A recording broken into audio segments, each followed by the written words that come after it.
Dolores would simply smile sympathetically.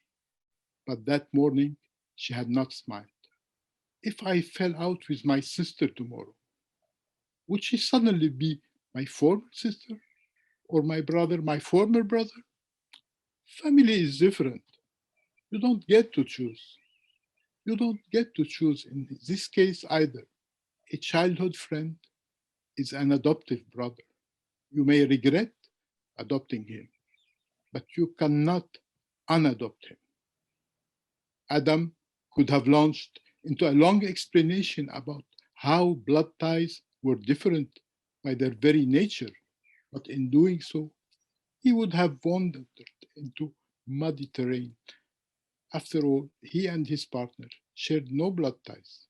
Did this mean that close as they had become, they might one day be stranger to each other? That if one of them should call for the other on their deathbed, they might meet with a refusal? The very idea of evoking such a possibility would have been demeaning. He preferred to stay silent. In any case, it was futile to argue. Sooner or later, he would have to give in, though he might have 1,000 reasons to bear a grudge against Murad, to revoke his friendship, even despite his companion's word. To unadopt him, those 1,000 reasons meant nothing in the face of death. If he refused to visit his former friend on his sickbed, he would regret it to his dying day. Thank you very much. Well, this is the beginning, the very dramatic opening of a journey into the past, as well as into the present situation of a large cast of characters. Could you tell us a little bit more, perhaps, about the multiple layers in the Disoriented, the title? Because it seems to me that it's both people losing their way in this journey in the past, but also that something has happened to the Orient itself. Absolutely, you're absolutely right, Marina. Disoriented is in French and in English a word that has both meanings: to be lost and to lose the Orient. Yes. And I often speak about the Levant, and you too, you speak often about the Levant. I like this word. It's a very, very significant word and a significant moment in history, because it was a marvelous moment of coexistence between various cultures, various creeds, and it has been lost, as you know, and this allusion to being disoriented is also linked to that. Yes. Well, you paint a marvelous picture of a sort of douceur de vivre, a real sweetness and a civilization based on shared dreams to some extent. But in English, the Levant, or perhaps the adjective Levantine, quite early on acquired rather negative connotations, actually. And this, I think, points to something you also discuss a lot, which is the problem of the colonial powers, the kind of the patronizing and arrogance of the colonial powers, both French and the English. You're absolutely right. I think also in French, the term Levantin, حتى بالفرنسية ليفانتين أو something a bit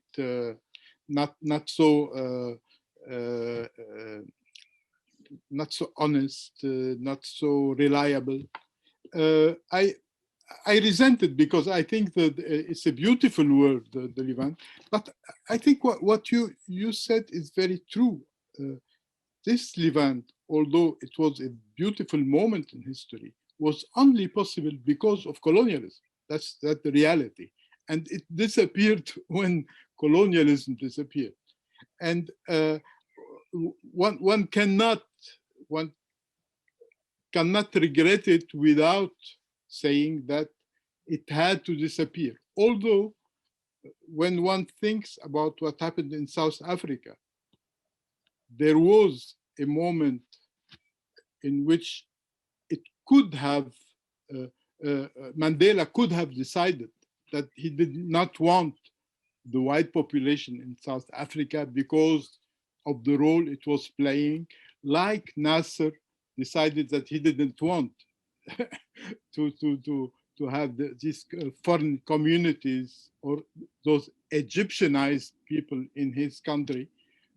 But I think the wisest attitude would have been to keep them there and make them contribute to maintain a certain cultural atmosphere and also a certain economic activity. But one cannot rewrite history. The 1950s are not today's world. The spirit of the time is very different. But when you embarked on this novel, you created this very rich cast of characters who represent different possibilities and different opportunities lost. Are you actually taking them from your own memories, or are you creating them in order to mount these conflicts and these discussions? It's a very reflective novel, full of passages that, paths that could have been taken and weren't taken. And a surprising number of the characters revert. I think you call it, they desert. They revert from their hopes, their social community hopes, into much more atavistic positions to do with ethnicity and religion. I would say that most of the elements of the novel come from my memory, but they are rearranged completely. There isn't any person in my, among the people who were my friends during my university time, who are in the novel as such. Yet in every trait of character, I know where it comes from. every feeling when I'm writing a story about Murad or somebody else, I know where this feeling comes from.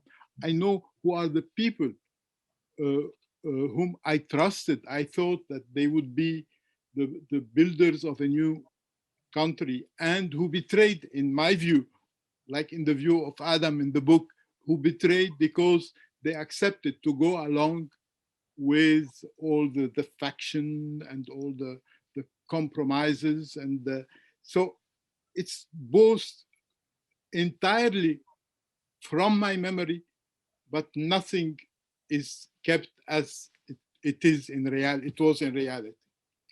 I think that you have a little bit of your mother, perhaps, in the character of Semiramis. Is that possible? Her background, I thought, seemed to match your mother's. I don't know. Is that? I begin by saying that when I read the inventory, it gave me the desire of writing about my mother. And I think I will do it. I will do it because I think there is the tone is the one maybe that she deserves for a book about her. My mother was born in Egypt. She was born in Tanta. Yes. And she passed away this year. She was born in 1921 and she died last month in February. Oh, I'm sorry.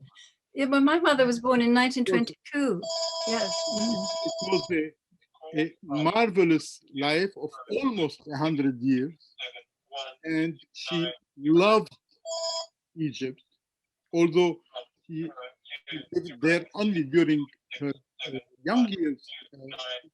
Almost didn't go to Egypt once in the last 70 years.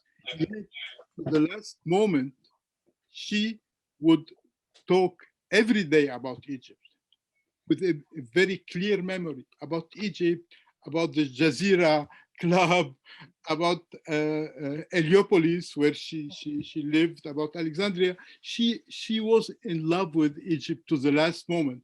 And you're right, Semiramis comes from Egypt, in the novel, and this is the story of my mother's family. Yes, yes, I thought it might be. What I liked very much, I mean, we shouldn't give the impression that your book is a political tract at all, because it's full of these very rich characters, including Semiramis. She's a wonderful character. But it's also full of marvelous stories, which actually cut across the idea that we are the creatures of political and choices, because chance plays a very important part. There's a splendid central story about a kidnapping, which I'd love you to just mention, but also Semiramis' family escaped from Egypt by chance. So the way Semiramis' family escaped from Egypt is very close to what happened to my maternal uncles, and there are many aspects in the story of Semiramis and that come from what my mother told me about her family, or what I witnessed myself during my my childhood. And the story you're mentioning about the kidnapping is also inspired by something that happened, not, of course, not exactly like I tell it, but one of the people I knew was so desperate at one point during the war that he decided to commit suicide. And while he was going to home to commit suicide, he was kidnapped. And people threatened to kill him, which gave him back the meaning of life. So when he discovered that there was something very precious they were going to take from him, he decided to stick to the life he had and try to build on that life and change the course of life, but without doing the irreparable. this is a marvelous moment, I mean, a wonderful thread in the novel of this man saved from despair because he's kidnapped and threatened with murder. It reminded me of a marvelous Kurosawa film, actually, called Dodescaden, in which something similar happens. It's a kind of fable, a fable that repeats in the a philosophical fable teaching one the meaning of life. But in the story of Semiramis, there is this figure of Nasser. And Nasser, I experienced very similar feelings to you, what you write about in both your books, both in Adrift and in Disoriented, because he seemed such a figure of liberation and pride and honor, and he had freed the Egyptian people from the yoke of oppression. And then somehow doesn't take it up from there, take it how you felt also about him. And you've described how the defeat of the 6-day war is really at the root of all the sufferings that have been going on since then. I have mixed feelings about Nasser. Very close to your own feelings as you express them in the inventory. I did not want to have concerning him the ideas that were dictated الأفكار التي وصلتني من اهتمامات عائلتي، فكانوا هم طردوا من مصر، كرهوه، أمي، وأيضا عن طريق بتضامن معها والدي أيضا كره، كلاهما كره. There was a reason why an Egyptian officer of the 1950s would have liked to fight for the independence, the full and real independence of his country. So in that respect, when I was 18 years old, I was very, very attached to the personality of Nasser, and I still have a great respect for him. Yes. I criticize him for different reasons, because I expected that he would be the person to take our region out of its ordeal, and he was not able to do it for many reasons. He was not able to build a political system that could work, although he was very popular. He was really loved by so many people. He insisted on governing by a one-party system and by the mukhabarat, and there was no reason why he would do that. His managing of the economy was very ineffective, and there are other reasons. And also, I think he should have moved towards a balanced peace in the Middle East. I think he could have done it. Nobody else could have done it. And he didn't dare do it.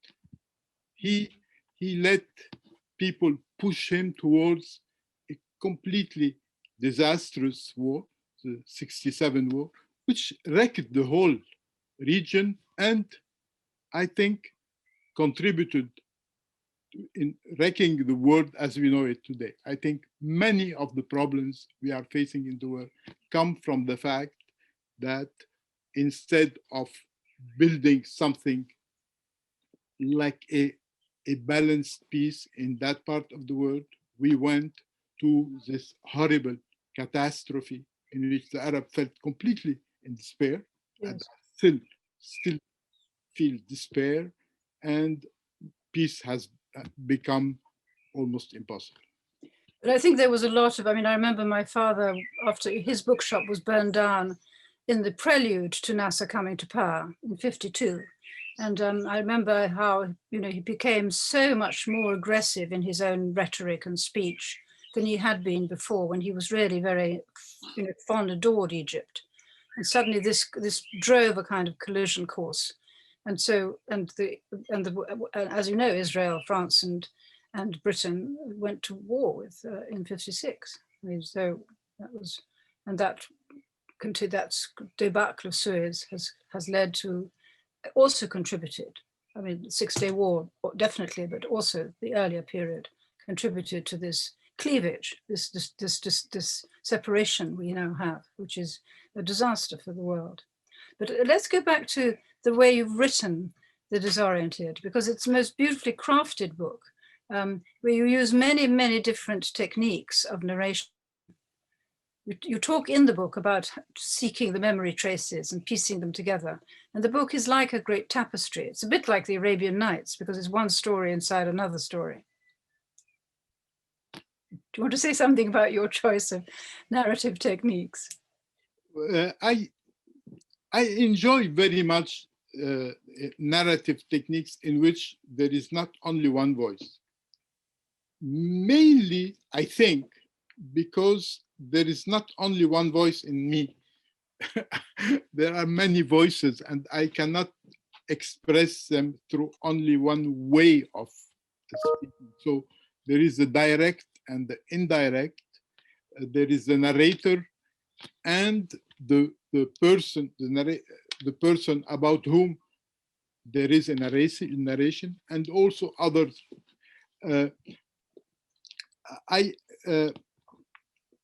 I feel that to get closer to truth about any story or any event, one has to look from different points of view, literally different points of view. And I think it's also true in a novel. Do you find, are there writers who have influenced you in this respect? Are there people you turn to? And one of the things that is much discussed here in this country is that there are different genres in Arabic literature, such as table talk and anecdotes and travel, a certain kind of travel anecdote, and philosophical discussions, and the sessions, the seances. And that some of the discursive quality of your writing, the way it goes around different meanders and things, struck me as that it did have some affinities with these Arabic genres. You must be right. I think there are many, many influences, although I would not be able to define them precisely. Yes. there is an influence that comes through my father this time, not my mother, who was a writer, a poet, and who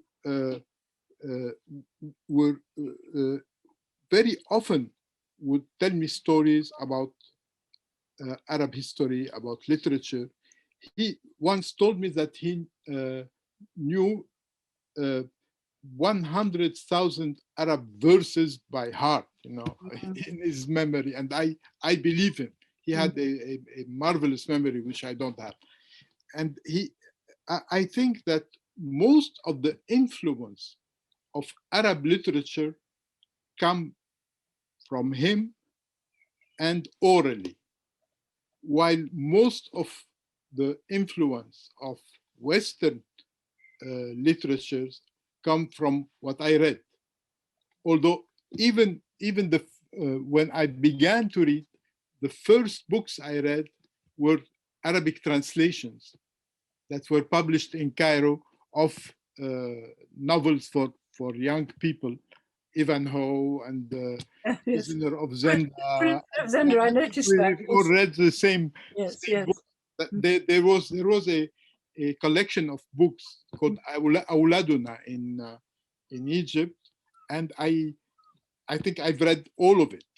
Yes. I was even afraid that one day I would go and say, well, there is no new books, you'll have to wait. I think you remarked quite a long time ago now in an interview that Arabic was the language of light for you and French was a language of shadow. In fact, when I was living in Lebanon, Arabic was the language I would use everywhere. At home, because my mother spoke Arabic and French, my father Arabic and English. Oh, really? And the common language was Arabic at home.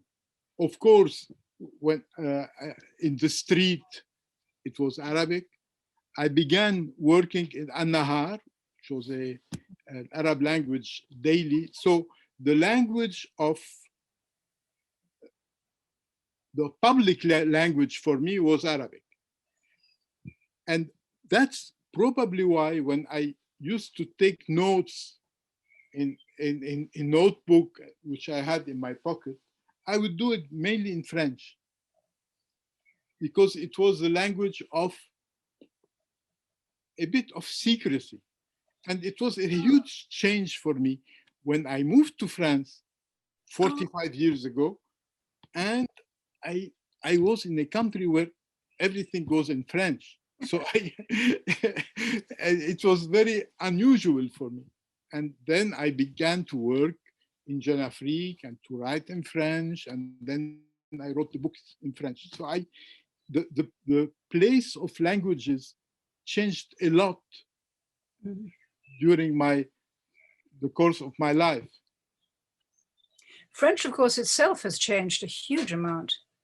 I mean, the French language is quite difficult for me to read now, whereas I studied French, so but a contemporary novel is full of words and phrases I don't know, I don't understand. Yeah, I can't judge because it's very difficult when you are inside to notice all the changes. They happen too slowly. Yeah. But Arabic is a very, very special language because there are many Arabics. Yes. There is the written Arabic, and also inside the written Arabic, there is a very classical Arabic, and there is what is called the language of newspapers. And then there is the spoken Arabic, which is very different.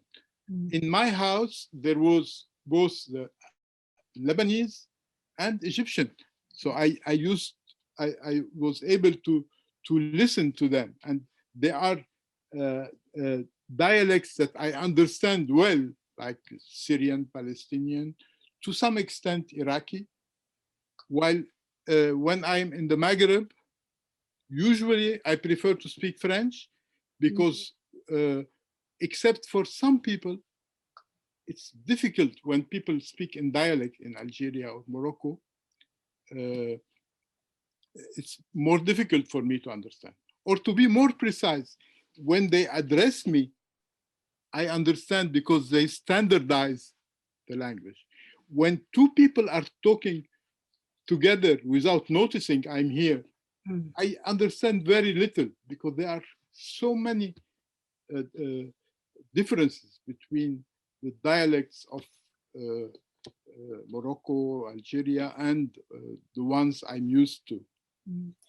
You've been a great advocate of multilingualism. I know that you've stood up for that.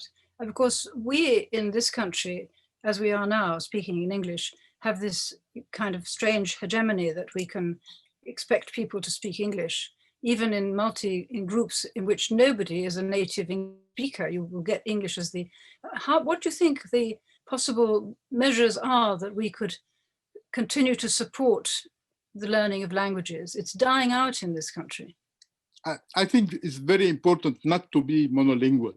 I think the incentive to learn another language when your language is so spoken by everybody, the incentive is very limited.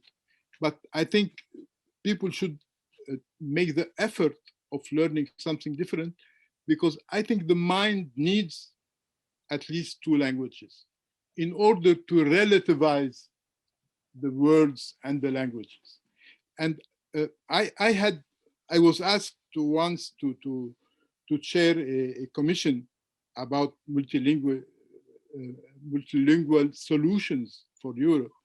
And my solution was that there should be, for everybody, 3 languages. The native language or the identity language, one chosen language, which will be for everybody the first foreign language, and then English. Because if every one of us knows a different language from English, in any case, we have the incentive to learn English, but we need to learn also some other language with the culture that goes with it, with the literature that goes with it. Yes. Well, you've also written very strongly and incisively about les identités meurtrières, I suppose in English, the killer identities or the fatal identities, deadly identities. And in a way, it's connected to that, isn't it? Monolingualism is connected to mono identities, to single labels. Because you've always stood up, I mean, partly because your own background is very mixed. And I know you don't particularly like to identify even that part of your background so that you don't become labeled. But do you think it's connected, the single language? I think we need to accept all elements of our identity. If we have many nationalities, we have to accept that, well, I come from Lebanon. I've been living in France for the last 45 years, so I have both nationalities. I have 2 or 3 languages. And if every one of us acknowledges all the elements of one's identity, everyone becomes a meeting ground for different parts of humankind.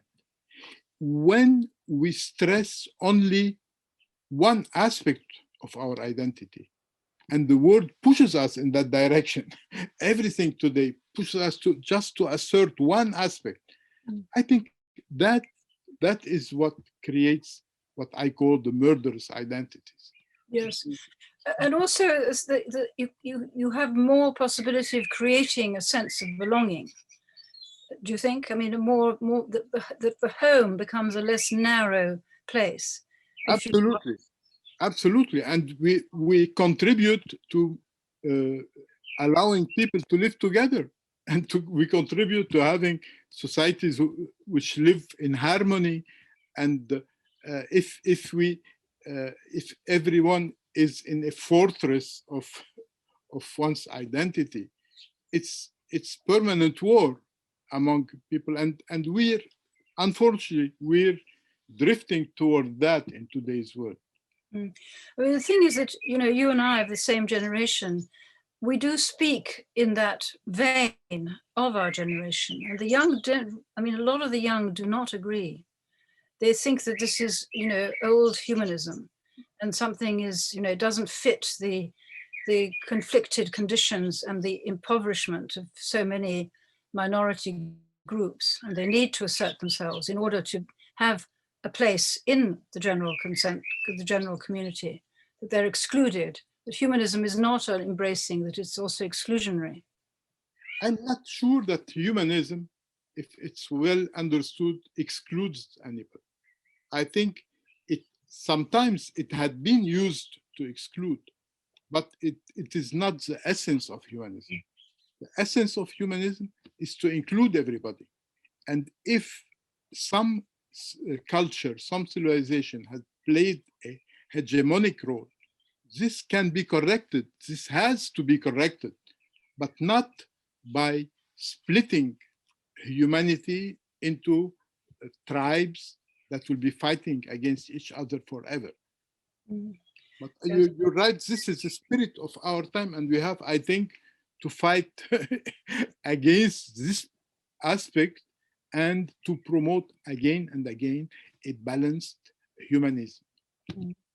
Do you see any, how do you see literature? Is it all right for us simply to write our books and not take part? Or do you feel that, I mean, you have actually been very active, but I mean, what is the position of the person who is culturally safe in these difficult times? Should we be out there with exile campaigning? This is a very personal issue. It comes from the life of every person, the choices, the personality.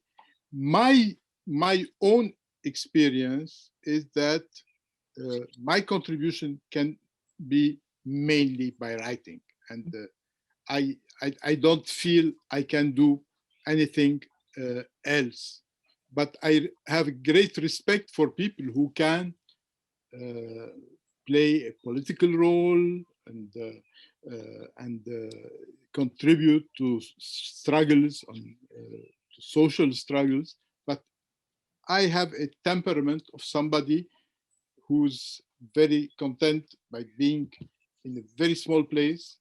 I have very little needs. I have my work to do and not a lot of time to do it. So I'm a full-time writer.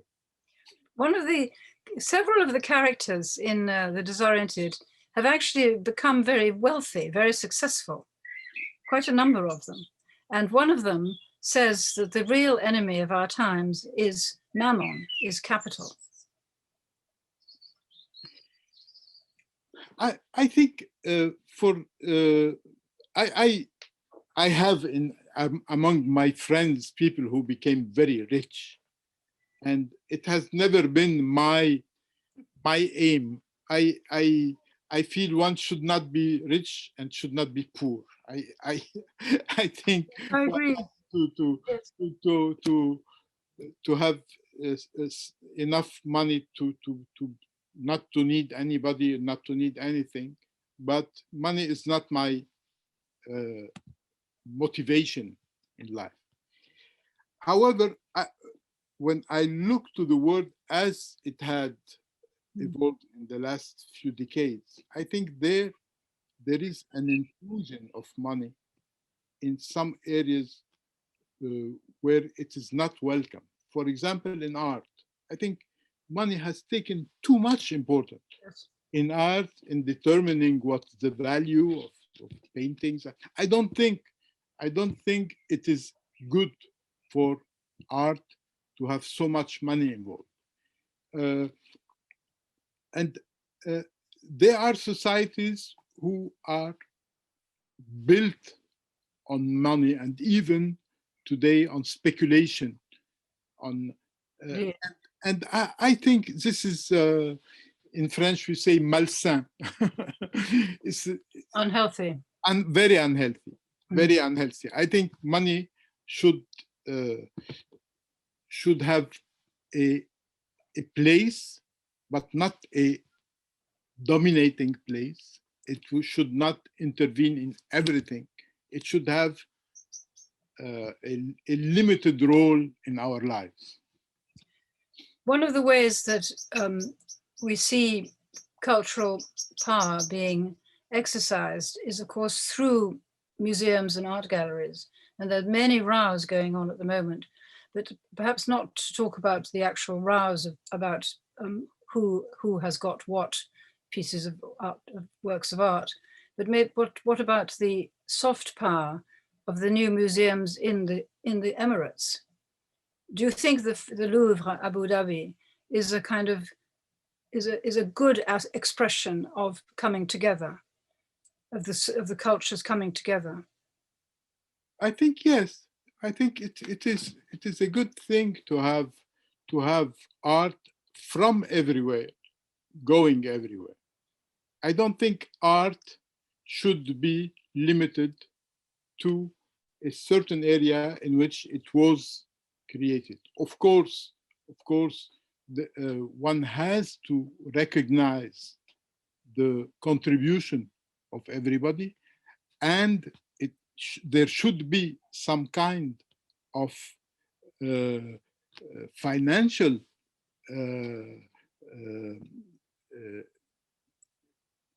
how to say consequence for that. I think, but I don't believe that the art of Europe should be in Europe, the art of Africa should be in Africa, and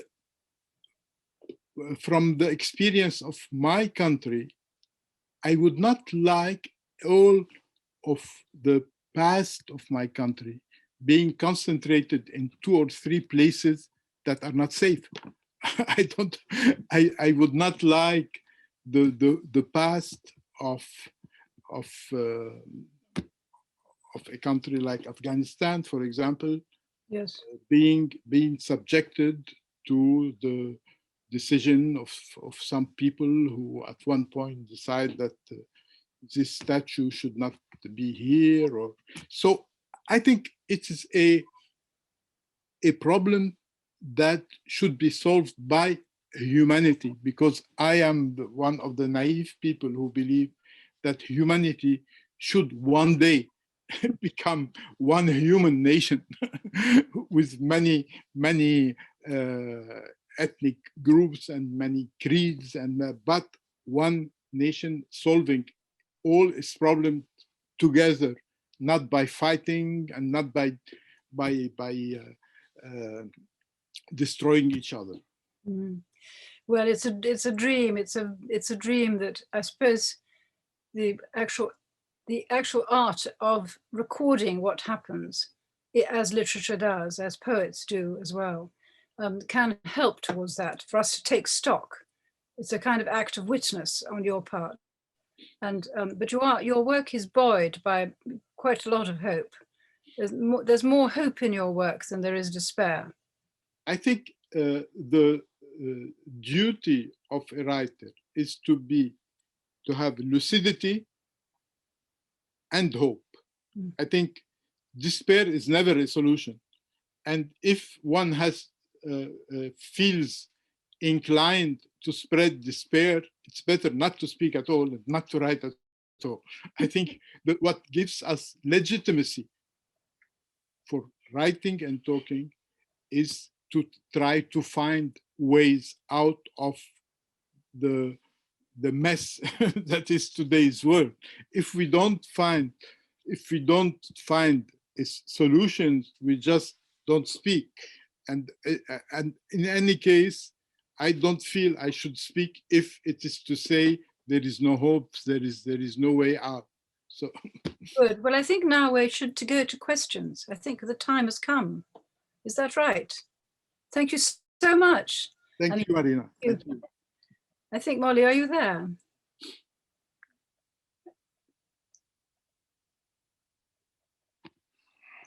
Good. Hello, everyone, and thank you so much, Amin and Marina, for that wonderful conversation. It feels rude for me to be interrupting with questions. Hello to everybody watching. I'm Molly Rosenberg. I'm the director of the Royal Society of Literature, and it is my great privilege now to turn to your questions. I'm just looking in the Q&A and I can't see any in there, though I know from our events manager, Beth. I can see some here. Let me have I can see some. So they're here. So Ruth asks, I'd love to hear their thoughts on contemporary Arab writers, who they like to read and who should be translated into English. That's for you, Amin. Who should be translated into English from Arabic? I'm not really a specialist on today's Arab literature. What I sometimes regret is that great writers of the past are not known at all in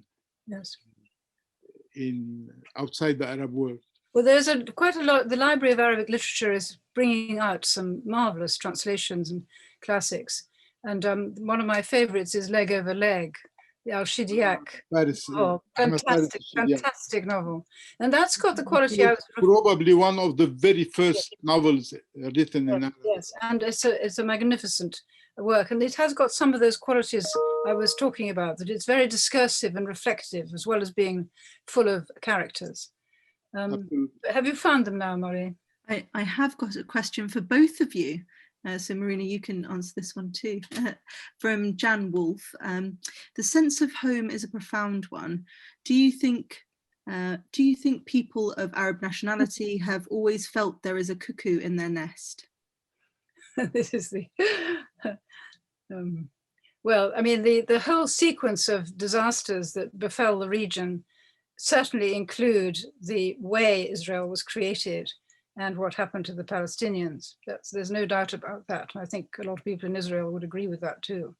So it's not, I mean, Amin has written about several different episodes that have contributed to the agonies of the region, but that's still there. The fate of the Palestinians is still, still a serious issue. And Amin, do you want to? Oh, of course, this is certainly one of the problems in that part of the world, that instead of building a huge multicultural society in the whole area, which could be, in my view, the center of a modernizing center for the people of the region and beyond, we are all stuck in this conflict, which doesn't seem to be going to end. And I've watched it throughout my life. Now I'm 72. From the moment I opened my eyes, that conflict was there, and I don't expect to see the end of that conflict before during my life. But actually, the sense of home is a profound one. I mean, I think that one of the emotional truths that we find in your work and in other writers' works is that home can be made through a culture of imagination. It doesn't necessarily have to be geographical. I mean, after all, the huge diasporas that have taken place in the world over the last century, many people have made their homes in the countries where they ended up. I mean, there are the vast Italian origin community in Argentina, for example. They're certainly at home in Argentina, but they have links and memories and connections to an Italianità, to a kind of Italian sense. And I'm interested in that relationship of culture to the idea of the imaginary homeland, the connection you make through your cultural attachments. I've got another. Please. Sorry, I mean, I was going to move on to another Okay. question for Marina, which links to sort of your cultural inheritance, I guess. So a question is, Marina, you've written so extensively and brilliantly about myth. How did you find exploring your own family stories, your family mythology in your new book? Well, thank you to that anonymous person. Well, I found it quite raw to begin with, because delving into my parents' private consciousness it felt a little sacrilegious, it felt a little blasphemous. And then, of course, when I did it, I found out a lot of things that were not myths, actually. They were, I mean, I was interested in their own mythologies. My father had a sort of mythology about Britishness. It was completely fascinating. And actually, it's brought them to life for me. I mean, I no longer have parents who are dead. They're really here with me all the time now that I've written about them. I keep dreaming about them, and it's nearly 40 years since my father died, but he could be in the room with me. So it was actually, I recommend it as an experience. It's quite exciting and emotional. We've got another question sort of linking back to both of your childhoods. So both of you have literary backgrounds. Marina, your father was a bookseller, and Amin, I think you said your mother was a writer and a poet. What did your parents read to you both when you were young? What's the seed that makes these writers? My father was a writer, but he wrote mainly poetry and contemporary essays. And in fact, I've never written poetry. So I wrote in a different language, in different genre. But I think the fact of seeing my father since I was very, very young, writing, and the idea that working means writing, because in my family there are two kinds of works, either writing or teaching. Yes. You know, that's the same as Bertrand Russell. There's a famous story of when Bertrand Russell was a little boy, he found there was a man working in the garden, and he said to him, "What are you doing?" And the man said, "I'm working." He said, "You're not working." And the man said, "Well, yes, I am. What do you mean?" He said, "You're not right." Yes, he said. Well, my father was, I mean, I was very supported child, because he would bring me back, and my sister too, he'd bring us back anything a book about anything we showed any interest in. So if I sort of looked at a butterfly, I had a butterfly book. If I wanted to play with dolls, I had a history of dolls. I mean, it was so I was, you know, really incredibly fortunate, but also but I did read, I mean, I take myself to task in the book about this, because he loved military history and the empire. And I read all the way through the bookshelves of my parents, and they contained a lot of imperial gung-ho histories. So I was, and also fictions, Hornblower, G.H. Henty, you know, Rider Haggard. I adored Rider Haggard. And this is nefarious stuff. This is really pernicious. And so I'm sort of worried sometimes that I have some subterranean formation, you know, influence along these lines, which I've been busy confronting and questioning. I suppose that sense of what in your life informs your work leads us to a final question that I can't resist asking, which comes from our audience. So you both write fiction and non-fiction. Do you find the techniques of fiction writing have informed your non-fiction? I mean, I think so, and the opposite too. I think there is always some non-fiction in my fiction and some fiction in my non-fiction. And I think what is common is the narrative. One needs narrative both in fiction and non-fiction. And for me, it is very important to build the narrative of a book, whatever the subject, whatever the genre. I think that I used to feel that I mustn't invent in nonfiction, but actually with this last book, because it was memoir and because I was trying to track the movements of memory and how unreliable they are, deceptive they are, wishful, that I actually thought I could invent. And in fact, the title Inventory of a Life Mislaid is sort of a pun. It's both a list and a series of variations and possible inventions. I mean, it isn't really made up altogether, but it's varied upon like a piece of music. A recollection needs to be staged in some way. So there is always an element of invention, which does not go against the truth. It's a way of presenting the truth in an understandable way. Yes, absolutely. Well, Yes. I feel I'm having to draw us to a close on what should be the starting point of another big conversation. But thank you both so much for such an extraordinary way to spend an evening. It's been wonderful to share this evening with so many of you watching across the world, and a particular thanks to our partners, the Sheikh Zayed Book Award, and our brilliant translator, Tariq Chelaman. Huge thanks too to Ruth Killick and the RSL's events manager, Beth Gallimore, for making this evening possible. If you haven't already got copies of Marina's and Amin's books, you can buy those through the RSL's page on bookshop.org. I think the link is going into the chat now from our comms manager, Annette.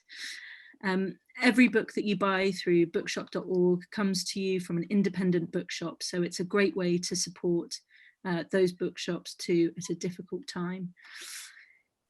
If you want to come to all of the RSL's events online for free, you can buy our brand new digital events pass for £25.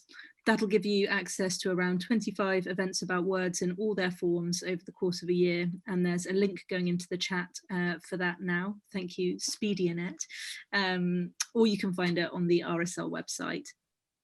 One of our next conversations will be between Neil Gaiman and Marlon James in April. So buy your pass to book for that now. If you're a member of the RSL, you can also come to our book group on Neil Gaiman the night before that discussion. The RSL also wants to hear from you about your favourite writers beyond the UK. We've launched a new honour, RSL International Writers, recognising the power of literature to transcend borders, cultures and languages and bring us together. I don't think there could be a better commendation of that than this evening's conversation. The RSL is taking submissions for this new RSL International Writers Award. So just go to our website or visit the link that's going into the chat now. There it is, it's just in there. And tell us about the writer we should be recognising with this award. All of the details are there, and your recommendation will be read by a panel of RSL Fellows and Honorary Fellows, including its chair, Daniel Hahn, Lisa Opinionese, Elif Shafak, Saima Aslam, Philippe Sands, Max Porter, Sasha Dugdale, and many more. Submissions close on the 12th of April, so please send them in now. If you want to find out anything more about the RSL and this is your first time meeting us, please go to our website, our Twitter, our Instagram. We'd love to see you again soon. I hope that everyone stays very well where they're watching from, and a final big thank you to Marina and Amin. Until next time, good night. Thank you. Bye-bye.